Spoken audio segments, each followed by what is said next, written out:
Good day, class. So, today we are diving into one of the most practical and essential skills you will need as future project managers. Okay, so today we will be discussing chapter 6, the time planning. So, now before we start, I want you to think about this scenario. Okay, the scenario goes like this. You wake up on a Saturday morning with no plans. Okay? So what happens? You probably end up binge watching Netflix, or you would probably end up scrolling through social media all day, right? But if you have a wedding to attend at 3 p.m., well, suddenly you are organized, okay? You shower at 10, get dressed by 12, travel time, and you are there on time, okay? So that is exactly what we are talking about today. The difference between having a plan and just winging it, okay? So I want you to focus on these two quotes that you can see on your screen right now. The first one says, if you fail to plan, you plan to fail. So that is a classic reminder we all know, right? But here is the interesting part. Sir John Harvey from around 1800 had a completely different take.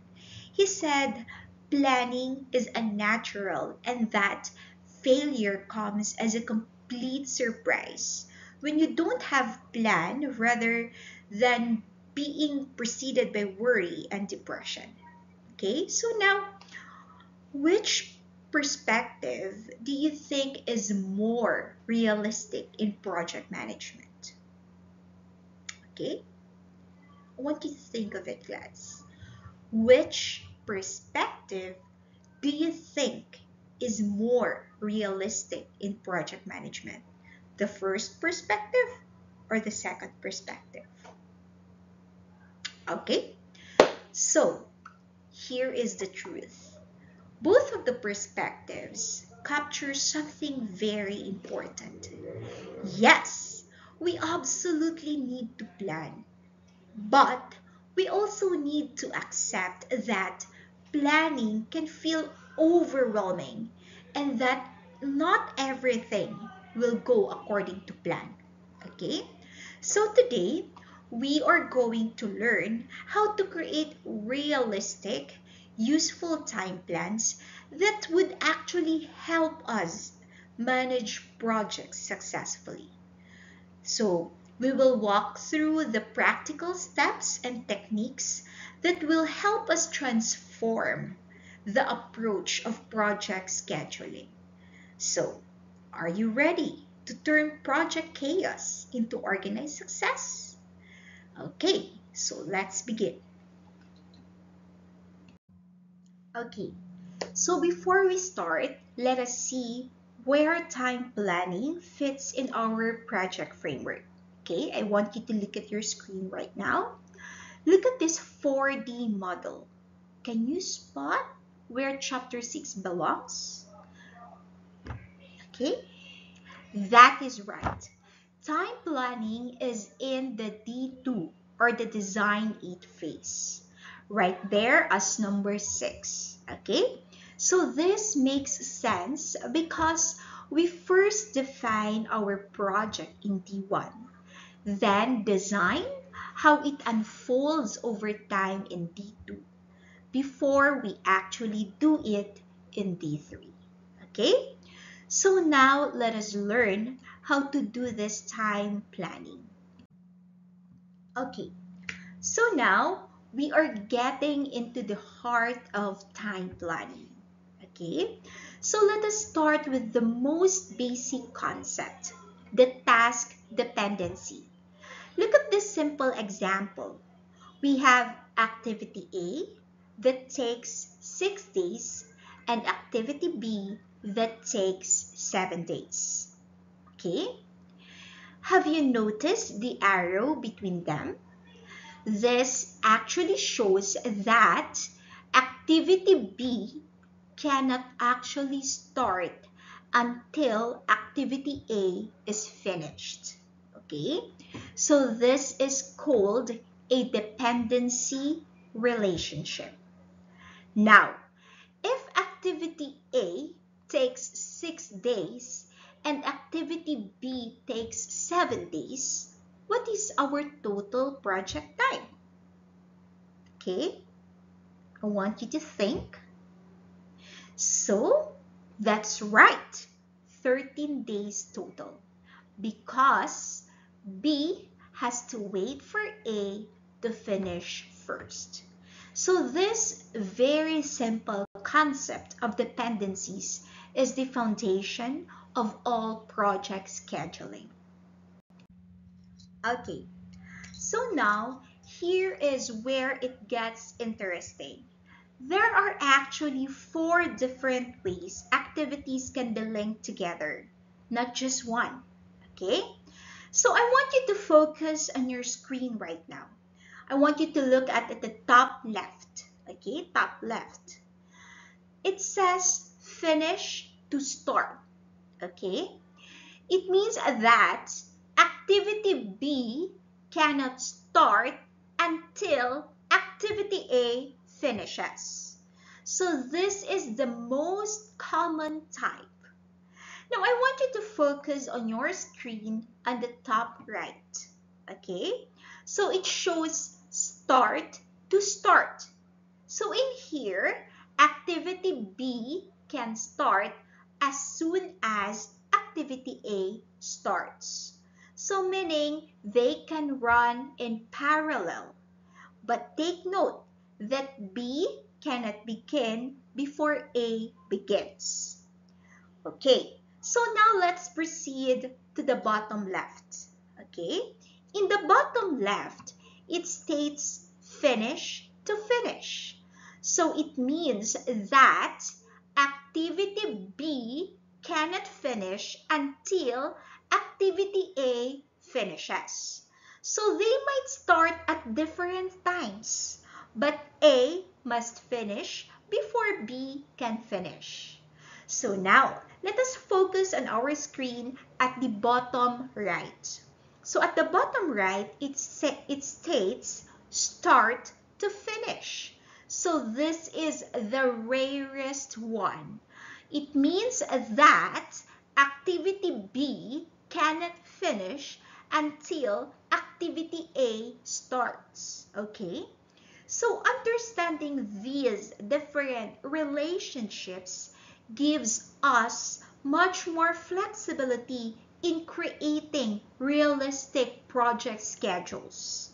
So you have to take note that most projects use a mix of these dependency types.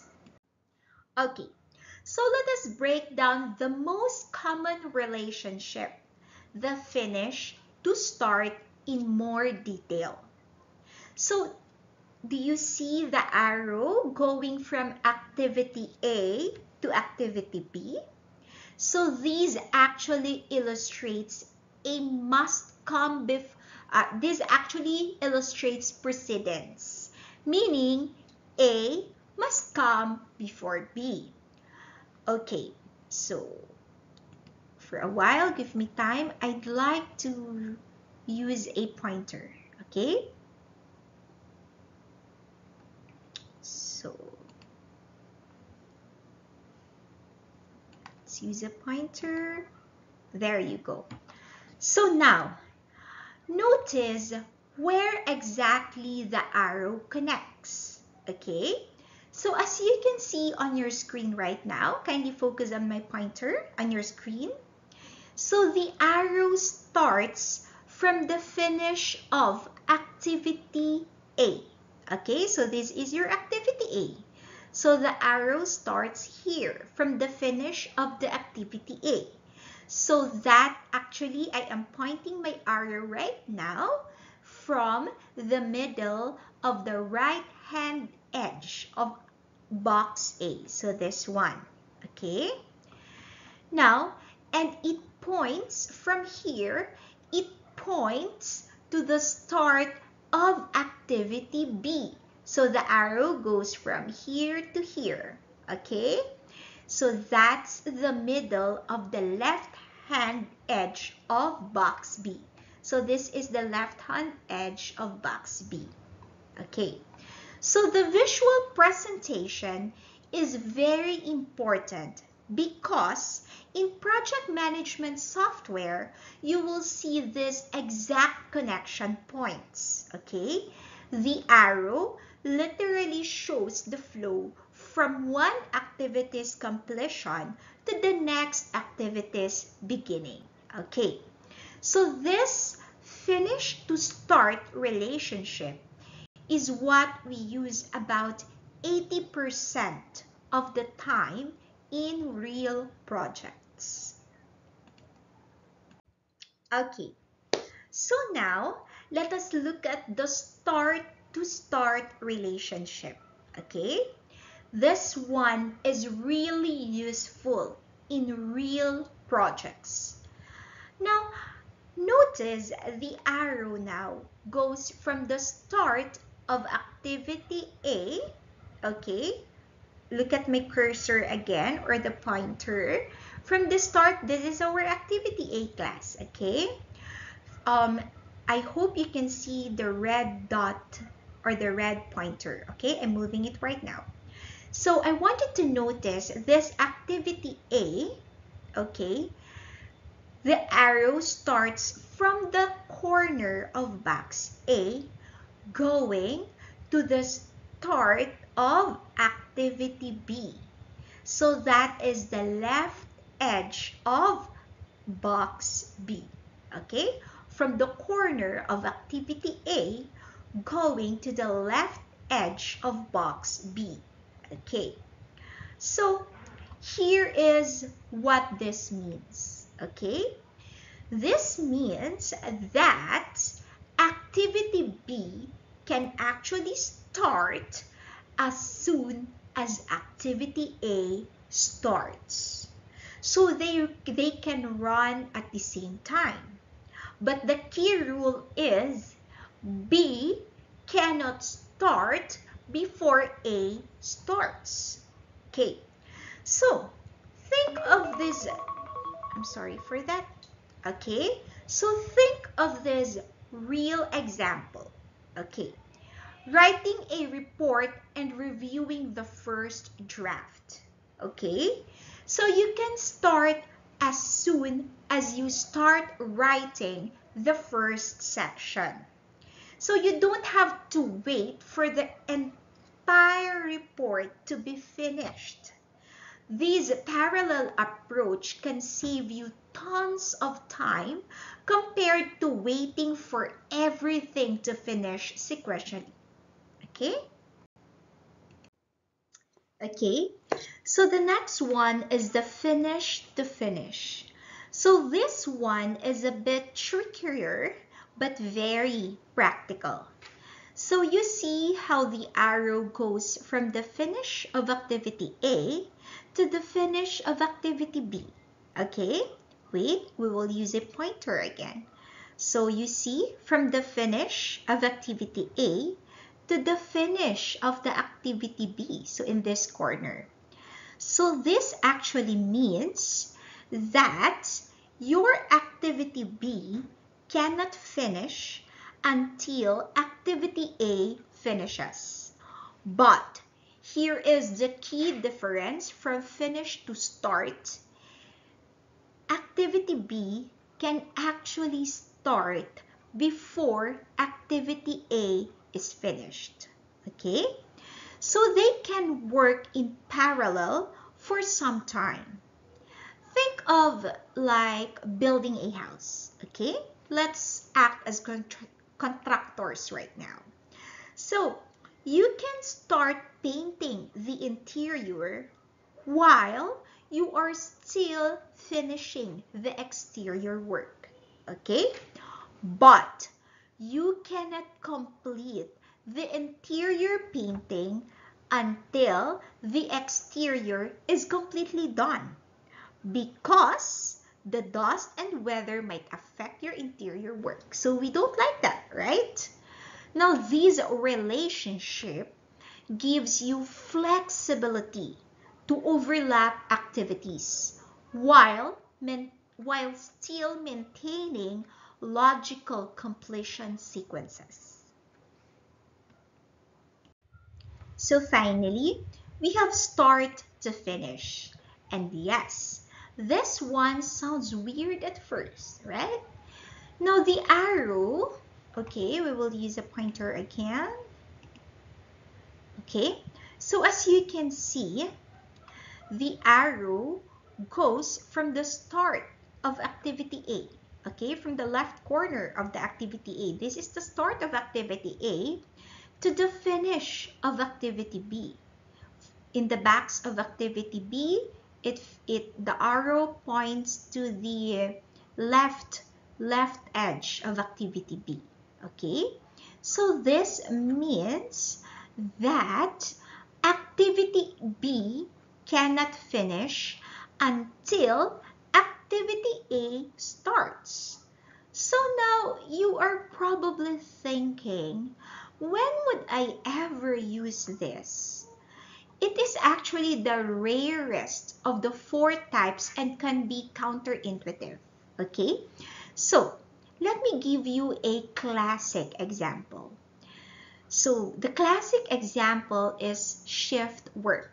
Okay, the night shift worker cannot finish their shift until the day shift worker starts. So that's a very good example. Or think about security guard rotations. Okay, so the current guard cannot leave until the replacement guard arrives and starts their shift. Okay, so it is uncommon, but when you need it, nothing else works quite the same way. Okay, okay. So now, let's look at something more realistic, the multiple dependencies. So, in real projects, one activity often depends on several others being completed first. Look at this car wash example, okay? So activity C, the car wash, cannot start until both activity A, shut windows, and activity B, remove aerial, are finished. Okay? So this makes perfect sense, right? You wouldn't want to drive into a car wash with your windows down or with your aerial still up. So you need both tasks completed before you can safely proceed. So notice how both arrows point to activity C. So this shows that the activity C is waiting for multiple predecessors.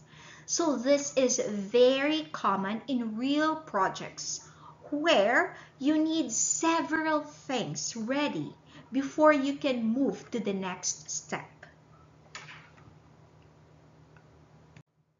So here is an even more complex example of multiple dependencies. And this is what real project networks often look like. So see how activity D branches out to three different activities. The E, F, and G. They can all start once D is finished, so they can run in parallel.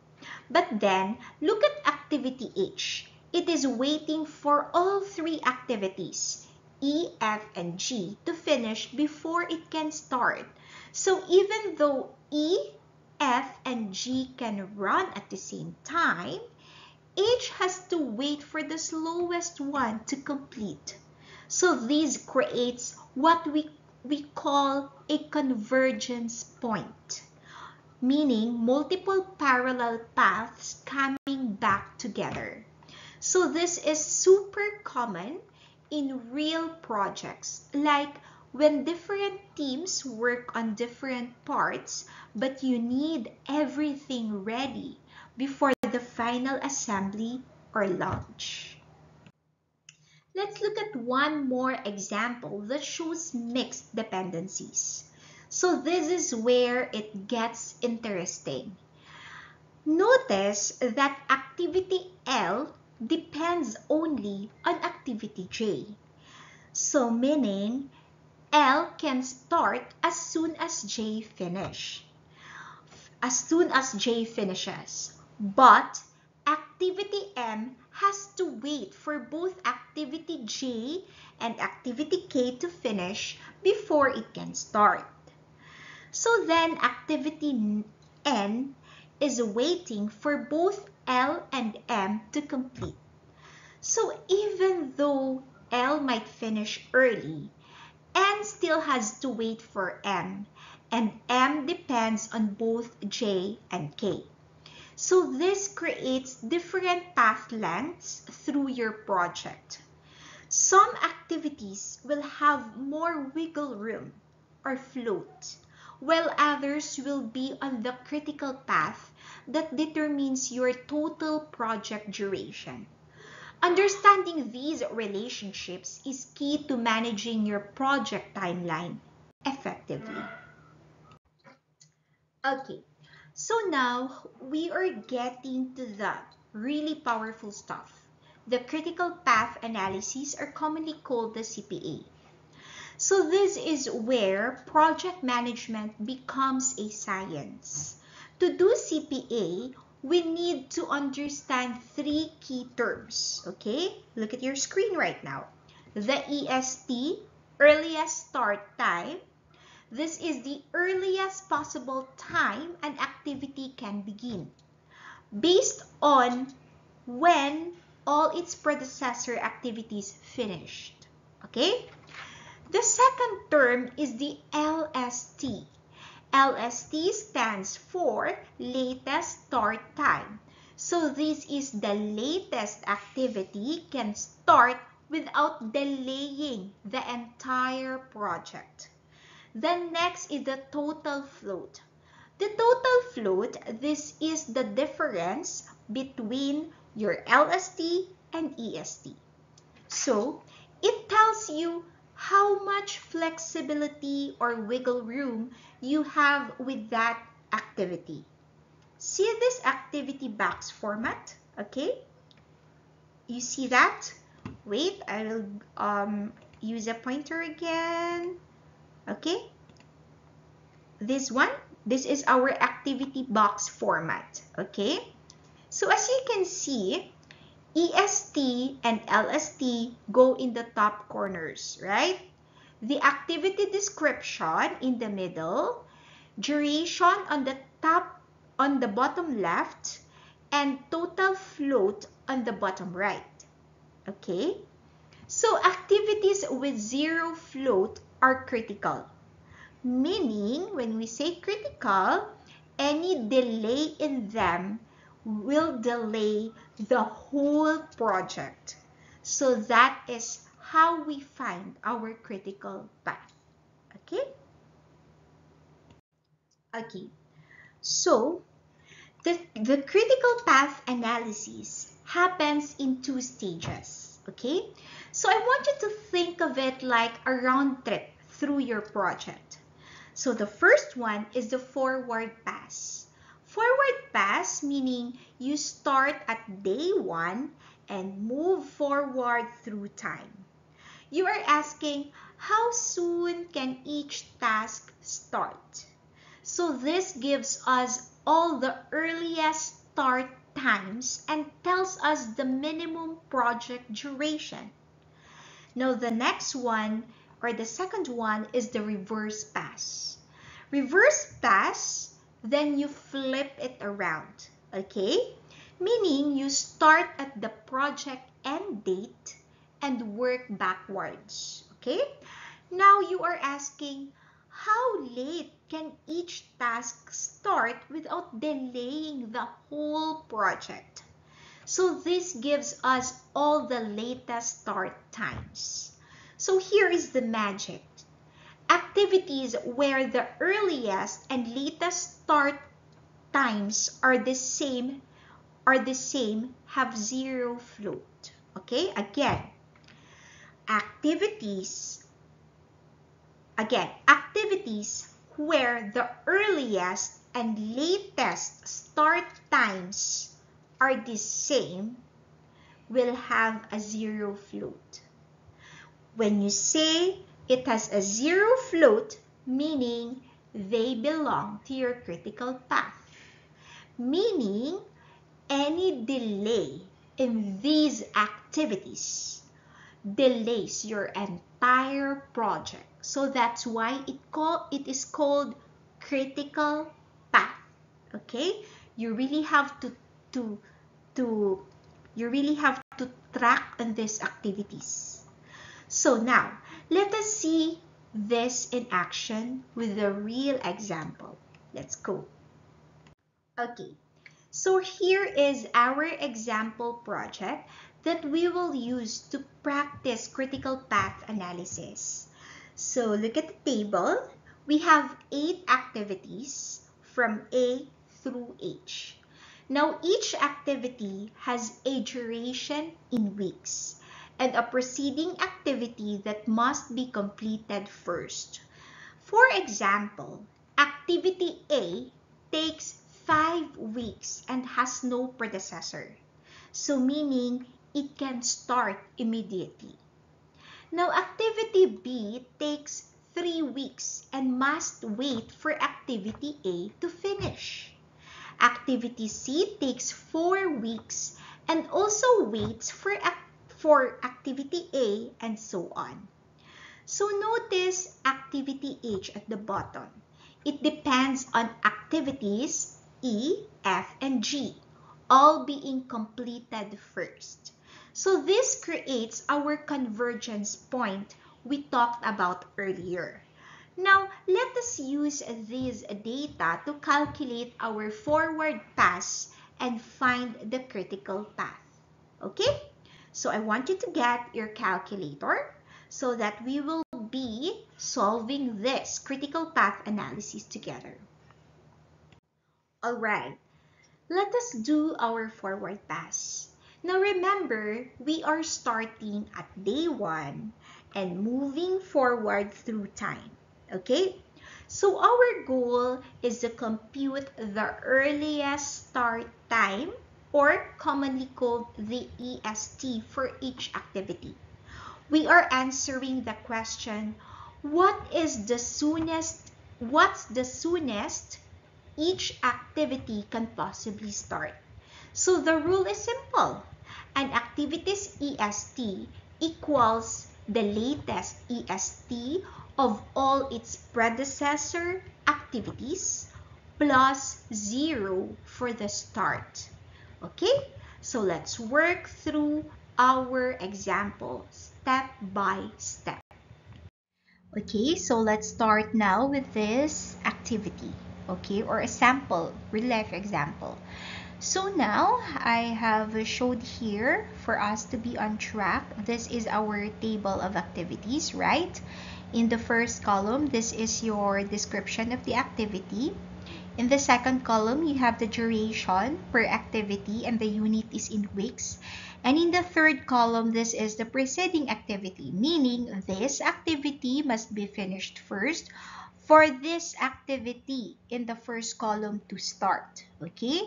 And then I also presented here the activity box, okay? So let's recap. Your EST is placed on the upper left corner of the box. Your LST is placed on the upper right corner of the box. And then in the middle, you have your activity description. What are these? So these are your A, B, C, D, E, F, G, and H. And then at the bottom part, left bottom part of the box is your duration. Duration is given, okay, it is here. And on the right bottom of the box is your total float, okay?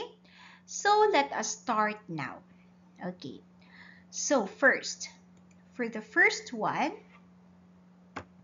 okay, so the first one, we will start with the start box, okay? Kindly always look at the pointer so that you will be on track with my explanation, okay? You will be on board with my explanation. You will not get lost.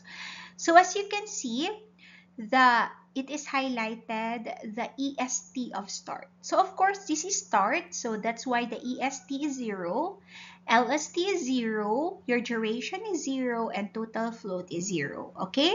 So for every activity or even on your company studies, you always have to start with a start box, okay? Start activity box. Now, the next one is, so look, let's read the bullet information here. Starts at the left hand. So this is the left hand side of the diagram with the EST for the first activity. Okay, so this is 0. Okay, so now let's now proceed. The next activity, of course, is the activity A. So we will now be starting with the table of activity. So the first activity in the table of activity is activity A. So meaning activity A cannot start until this has finished, and so the EST for A is the EST for the start plus the start duration 0. Okay? So the start duration is 0. So it's here. Okay? So I hope you follow. So let's proceed. Okay. So as you can see, after activity A, the next activities or the preceding activity for activity A is activities B, C, and D. Meaning, if activity A has finished, then you can start now with your activity B, activity C, and activity D. So question, why do we focus right now in the EST of an activity? Of course, because we are on the first stage of critical path analysis, which is the forward pass. So in the forward pass, we will be calculating the earliest start time. Now question, how are you going to compute for the earliest start time? So we have here the formula. Look at the pointer on your screen. So the EST of an activity is equal to the latest EST of all its immediate predecessor activity. Okay? So what is the latest activities? So, for example, for activity B, let us focus here. Why do you think is activity B has this one? Has an EST of 5. Simple. Because activity B cannot start if A has not yet finished. So how did you solve for 5? 5 is equal to the EST of activity A, which is 0, plus the duration of activity A, which is 5. So 5 plus 0 is equal to 5. Okay? Do you copy? Okay. So now let's proceed with activity C. Question. So why is the EST of activity C equal to 5? The same answer. Because go back to A. Always take note, class, the EST of an activity is always equal to the latest EST of all its immediate predecessor activities plus your duration. So in this case, activity A has a duration of 5 days, and so the ESTs for B, or for the activity C, is equal to 0, the EST plus the duration of 5. So the same goes with activity D.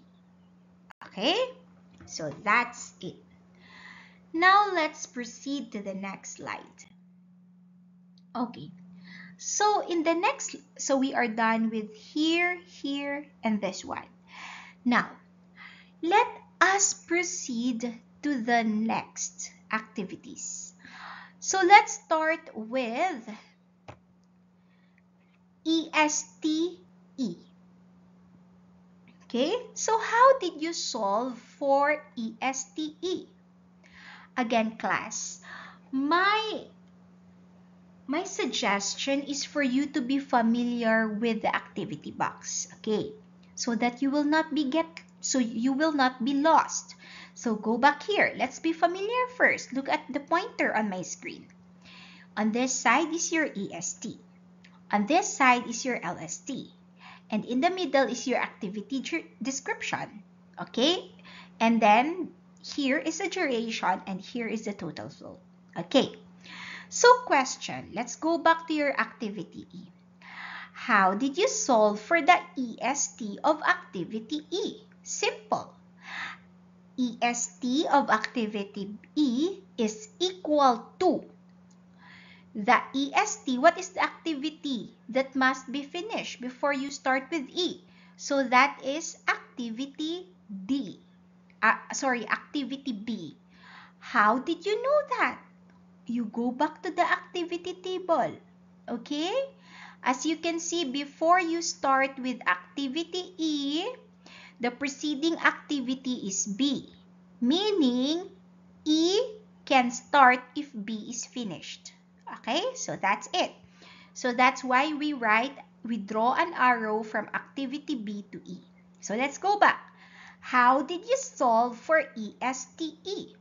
So ESTE is equal to ESTB plus your duration of B. So let's substitute. 5 plus 3, then that gives you 8.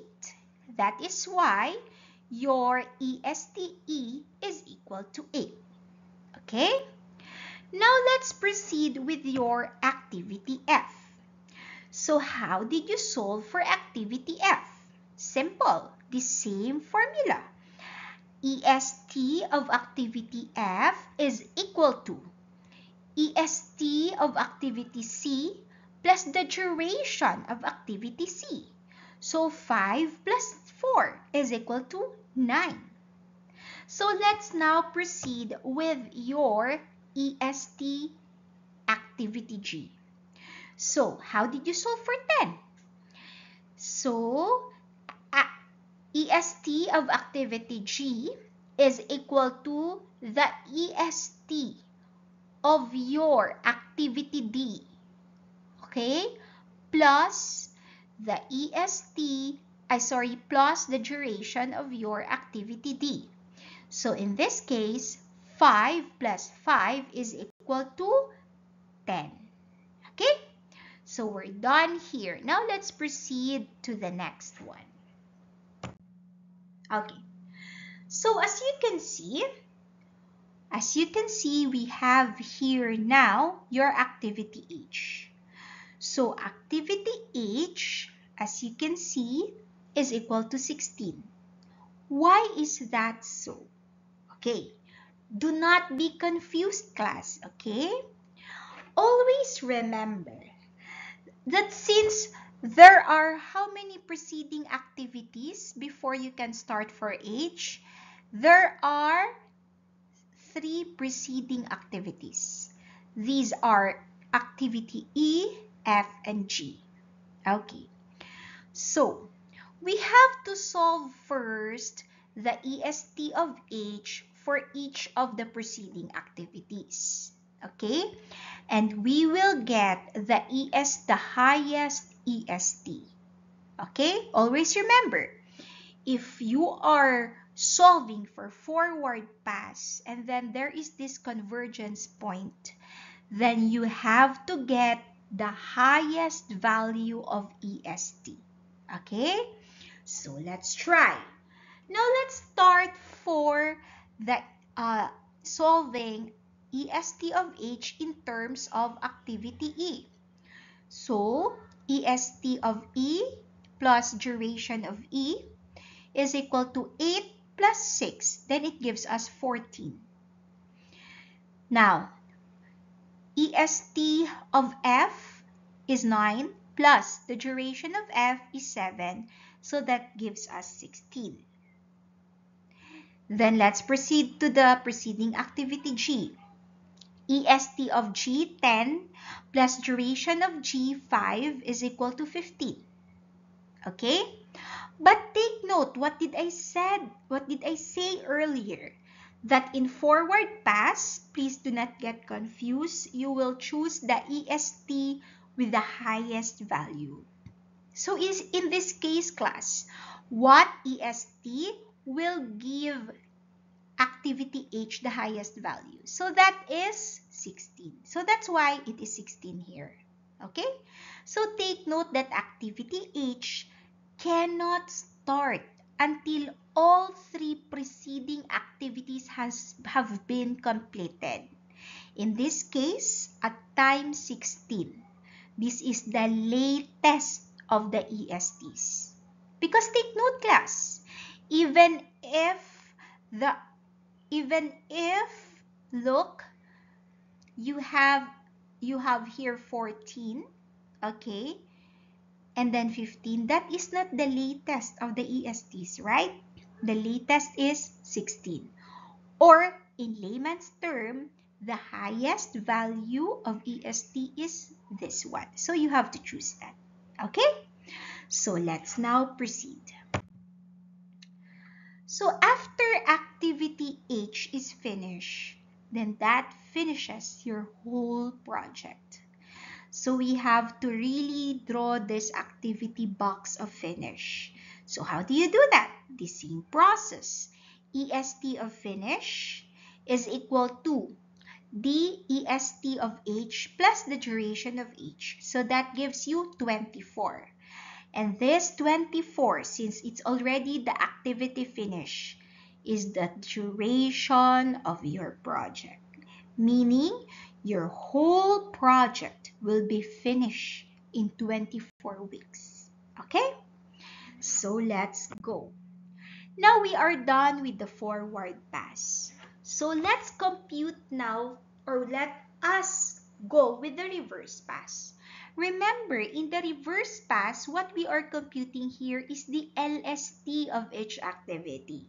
And it starts from the what? It is, of course, from the word reverse. You flip the diagram or you start from the rightmost part of your diagram or from the finish activity.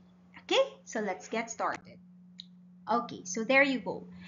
Now, as you can see, we started with finish, right? Because it is a reverse pass. So let's read together. Reverse pass starts from the end of the network and assigns the LSTs for each activity. Okay? So LST at the finish is assumed to be the same as the EST of that activity. Okay? So with the meaning that we want the project to be completed as soon as possible. So LST for H is the LST for the finish minus. Okay, what is the LST of the finish? It has a value of 24 minus the duration of H. So I'm sorry. Let's go back again, okay?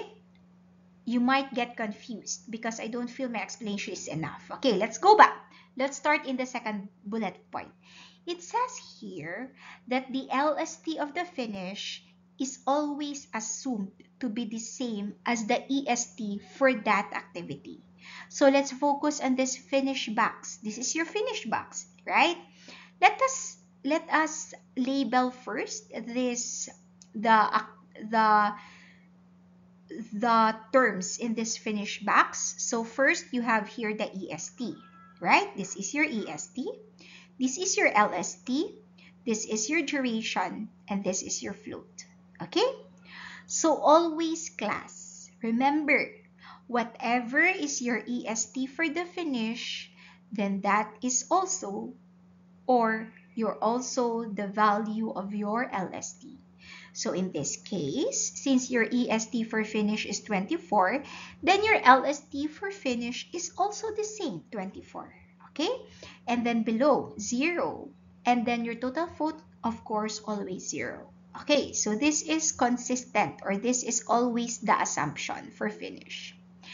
Now let's move backwards. Okay? So let us proceed now to activity H. For the activity H class, LST for H is the LST for the finish. Where is that? 24. This is the LST of finish. Minus the duration of H. So 24 minus 8, you have 16. That's why your LST here is 16. Okay? This is your EST. This is your LST. So let's now proceed. Okay. So for the next activity, after you are done with H, let's move backwards again. We have to compute for the LST of E, LST of F, and LST of G. What is the formula again for computing the LST? Meaning that will be the LST of H minus the duration of E. Okay, always, that is the formula. LST of H minus, in this case 16, minus the duration of E, in this case is 6. So that's why your LST for E is 10. Okay, why? 16 minus 6 is 10. So the same goes when computing the LST of activity F. How did you do that? 16 LST of H minus the duration of F. So you try it on your calculator. 16 minus 7, then that gives you the LST of F, which is 9. The same process. How did you solve for the LST of G, which is 11? So 16 minus 5. Okay? Duration, LST of H minus the duration of G. So 16 minus 5. Then that gives you 11. Okay? So that's it. Okay? So here, if ever you are still lost, you just have to follow the formula given. Okay? So you have here LST of E is equal to LST of H minus the duration of E. So the same goes with other activities for F and G. Okay, so let's now proceed, class. There. Now, let's go for activity B, C, and D. We will compute for their LST, latest start time. So, let's start with your activity B. Activity B, its LST is equal to LSTE, okay? In this case is 10 minus your duration of B. In this case is 3. So that's why you have here the 7. Okay? Next is for your activity C. For your activity C, we computed your LST, which is 5, by LST of F, so that is 9, minus the duration of C, which is 4, and that gives you 5. Okay. Next is for your activity D. So your activity D, your LST is equal to LST of G, which is 11, minus the duration of D, which is 5. So that gives you the LST of D, which is equal to 6. So that's it. Okay, so for this part, as you can see, how did you solve for LST? Sorry, for LST of activity A? So it shows that there are how many activities here that you considered? You have activity B, C, and D.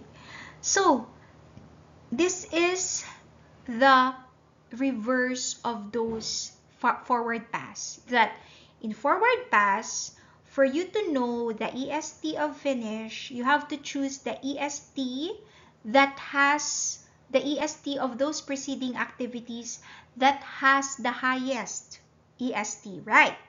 But in this case, we will consider the activity, the LST for activity A that shows the lowest LST considering these activities B, C, and D.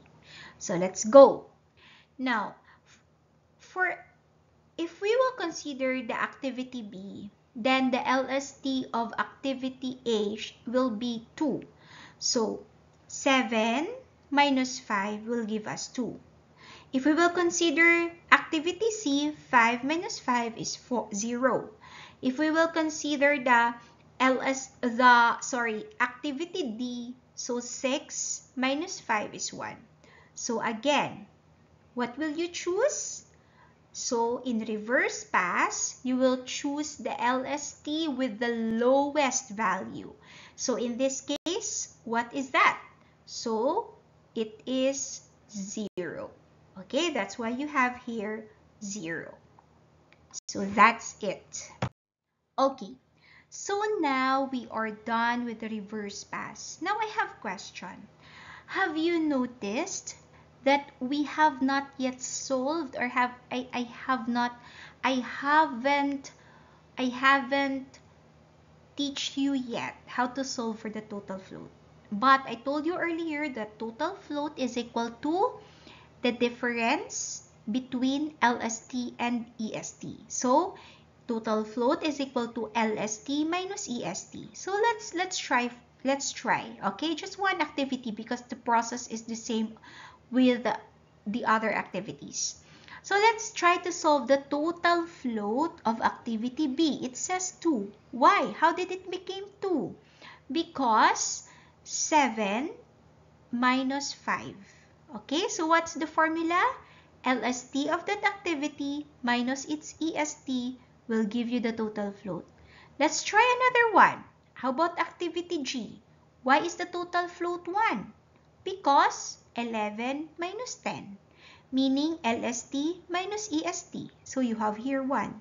The same goes with activity D. Why is it 1? Because 6 minus 5. So the same goes with other activities. So okay, let's try this one. Activity C.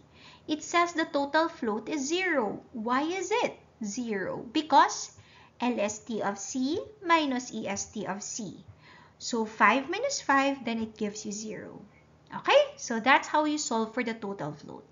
Now question, what is the critical path through? Okay, so before I'm going to answer, I want you to think first, or I want you to remember, how are you going to identify the critical path?